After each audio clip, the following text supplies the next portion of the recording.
They would have me begin with ancient wisdom or mystical secrets, but I'll relate something else yesterday. I observed a kid trying to hold water in his fists. The tighter he gripped, the less he held without knowing it. This kid understood more about real power than most masters that I've ever met. See, I've seen years of men breaking their hands on wooden boards, assuming that every crushed piece showcases their strength. I used to do the same, broke the boards, won the battles, sought faster kicks and harsher blows. The world saw perfection. I possessed emptiness. Here's the thing nobody tells you about. Mastery, the moment you think that you have achieved it, is the moment you have lost it. I learned this from experience, not in a temple or a gym hall, but at my peak moment of pride, when I thought that I had nothing more to learn. Let me tell you that day. But first, listen to this. What I'm going to share isn't about martial arts. It's about the lie we tell ourselves about power. Could win street fights in Hong Kong. I walked in, ready to prove myself rather. I found myself lying on my again.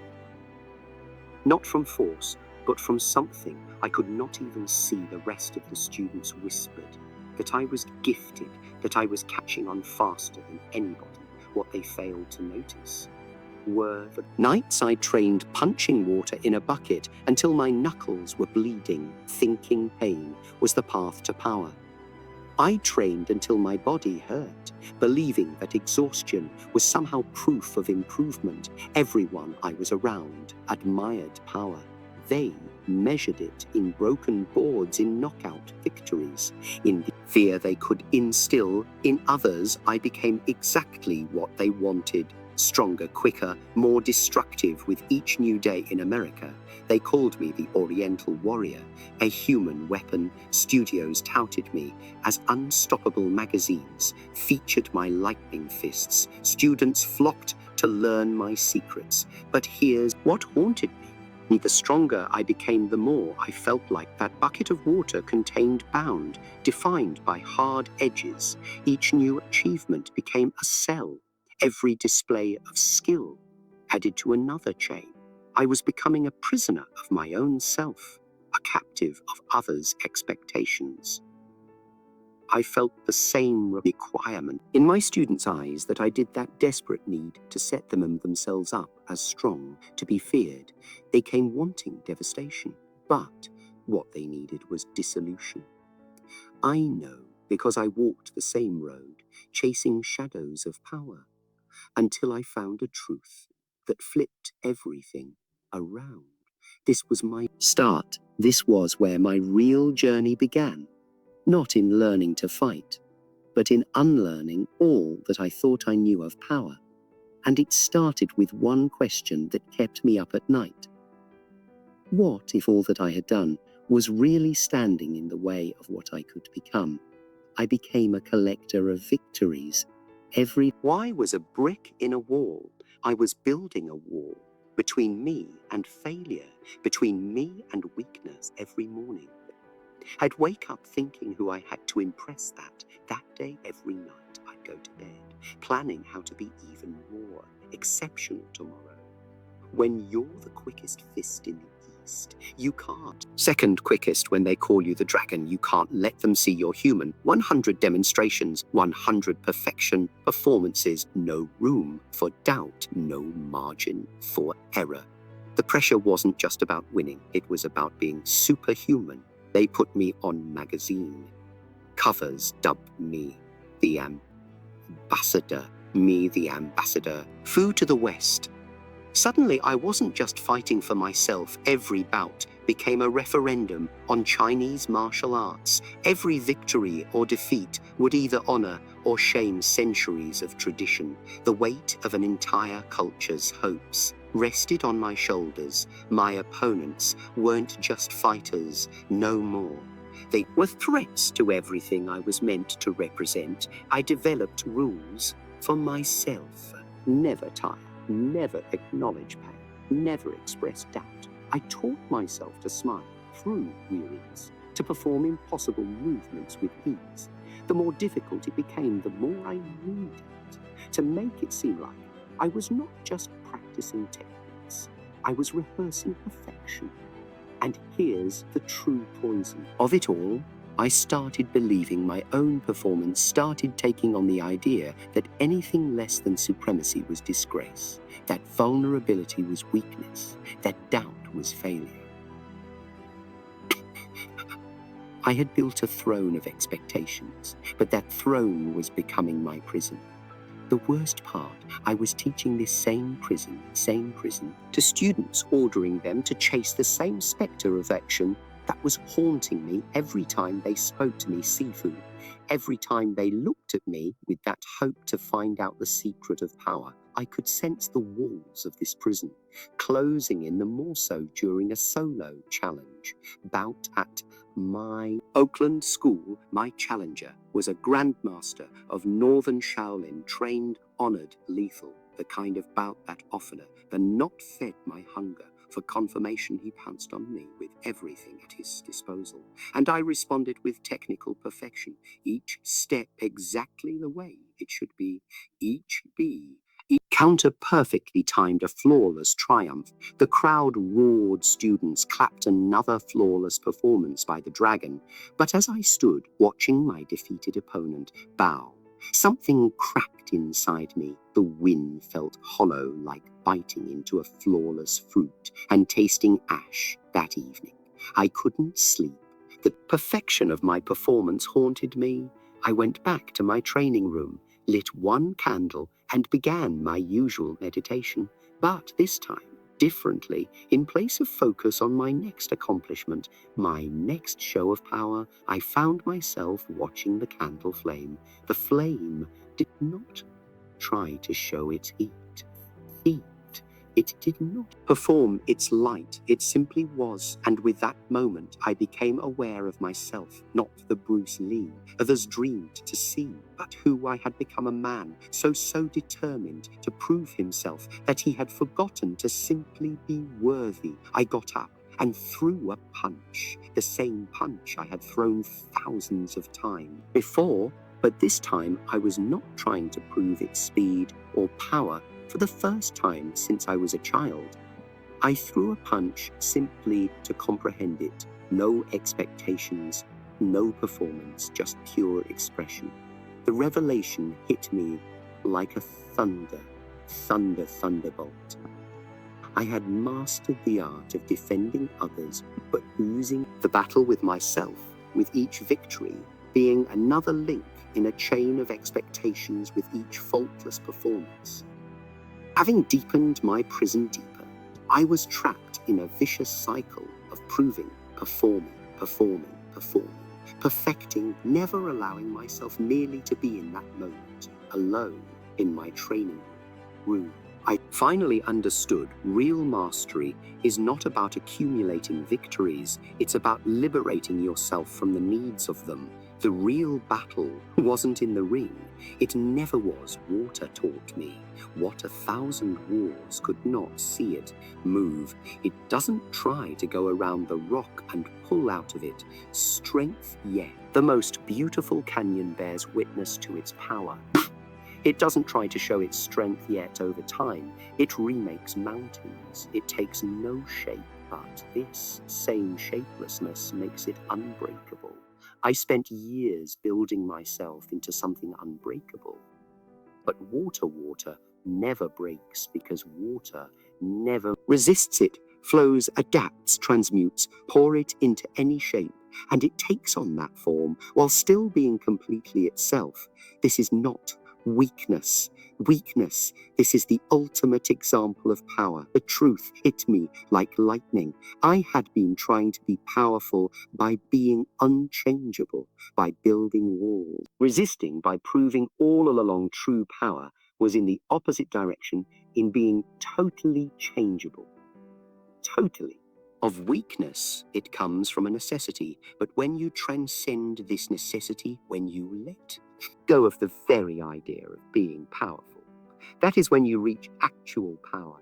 This is the reason why a master's movements look effortless, not because they've practiced until they're flawless, but because they've abandoned the desire for perfection. They've transcended the ego that hungers for validation. Their power does not derive from resistance, but from complete acceptance, not from rigidity, but from complete adjustability. I realized that through life I had been such a fist, a clenched tight, set to hit. But a fist can be only a fist. It has one purpose, one shape, one meaning. When you're a fist, everything seems to be a struggle. Unfold that fist, however, and suddenly your hand can become anything. It can hold, create, convey, connect. This is the essence of what I learned.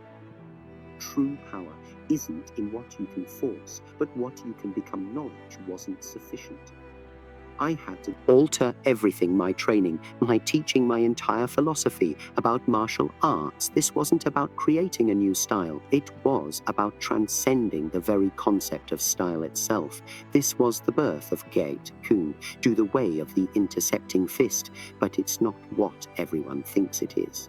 I cut out every technique that was in only for tradition's sake. I questioned every movement that was performed for appearance sake. The classic mess, as I called it, had to stop. No more elegant forms performed in empty space. No more techniques retained just because they were old truth. Doesn't care about age. I learned everything: Western boxing, fencing, wrestling. I adapted what was good and lost what was wrong. My fellow traditionalists were outraged. You can't mix martial arts, they said to you. You're ending centuries of tradition. But I wasn't seeking to preserve tradition. I wasn't seeking to emancipate human body and mind from the cell of style in my Quan. No longer did we practice set patterns. Instead, we practiced reading energy, sensing intention, responding. Without thought, no longer set postures, no longer learned combinations. I instructed my students to be like water, so that their movements could flow out of the situation itself and not from some programmed matrix. The ultimate goal wasn't to learn 1,000 techniques, but to go beyond technique entirely, to achieve a state where your body responds without the intrusion of thought, without the delay of decision. Not by strict discipline, but by utter freedom. Not by addition of techniques, but by subtraction of the unnecessary. This was the hardest lesson for my students to understand. The high degree of martial arts isn't about adding more to your arsenal. It's about removing all that isn't necessary, of removing all hindrances between intention and action, about becoming so empty that you can contain everything, so formless that you can fit into anything. What I learned in combat, then train in those moments of quiet revelation, it was never about combating. Life itself is the highest adversary, and most of us treat it as beginner fighters, stiff, resistant, always attempting to force our way through. I see it in the businessmen who cannot change when his perfect plan fails, in the art trapped by her own success, in the parent who overexerts themselves attempting to maintain an image of perfection. We're all fighting the same battle, not against external forces, but against our own drive to control, to be proof, to unshakable. Look at your own life. Where are you holding? Could be flowing.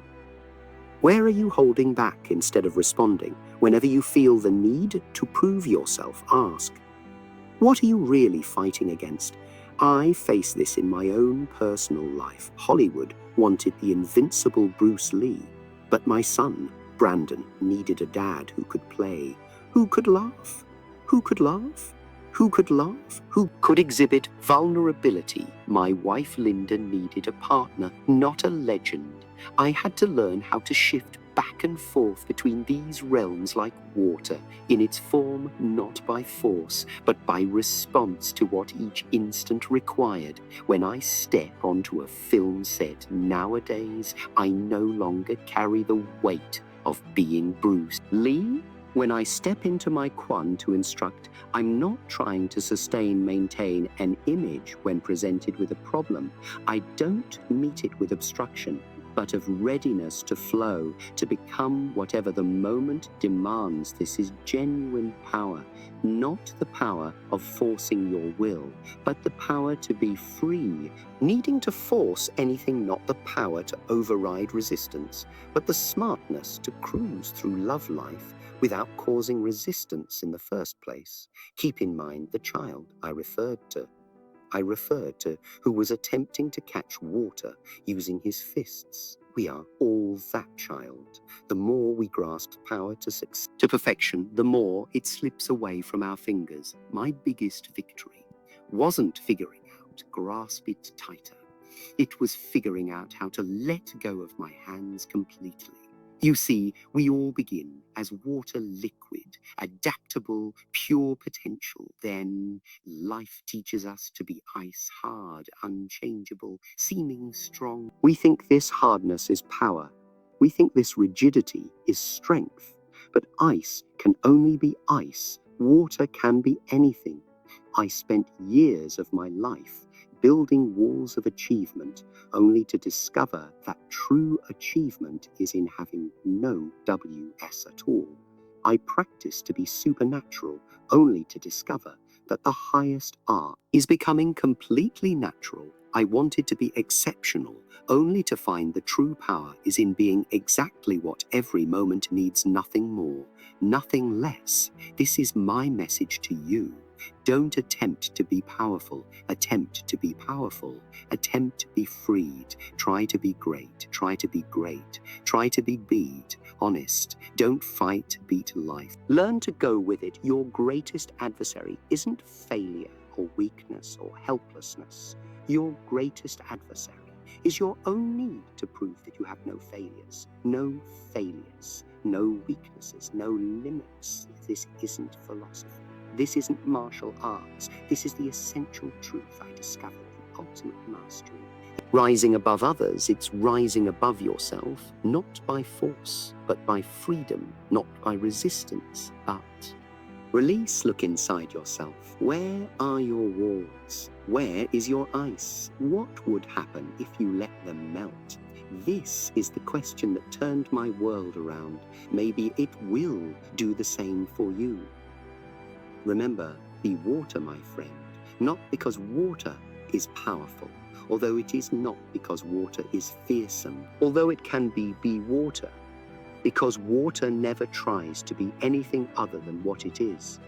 And in such plain simplicity is the power that can move mountains.